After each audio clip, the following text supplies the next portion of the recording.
Mirlin Daku ka treguar së fundmi se rrezikon të mos jetë pjesë e kombëtares për sfidat e Marsit në kualifikueset e botërorit.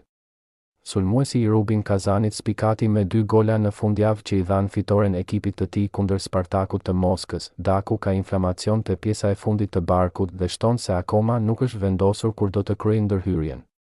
Në rast se nuk ja del atëherë, Silvinho duhet të bëjë pa një tjetër lojtar në repartin ofensiv, i lodhur nga ndeshja. Nga lodhja edhe kohëve të fundit që prej ndeshjeve të tetorit me kombëtaren po ballafaqohem me një lëndim timin.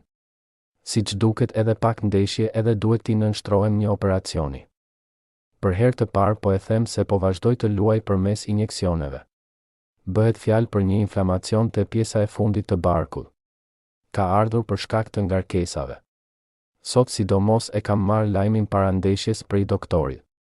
Doktorët janë habitur se si mund të vazhdoj të luaj. Bisedë me Silvinhon, që prej tetorit janë në dijeni që po luaj me injeksione. Edhe tani janë në dijeni. Të shohim si po ja bëjmë. Problemi është se nuk e di a do i nënshtrohem operacionit tani apo pas kombëtares, u shpreh Daku për Klan Kosovën. Mirlin Daku e mbylli duke thënë se ai po mundohet të shtyjë ndërhyrjen kirurgjikale.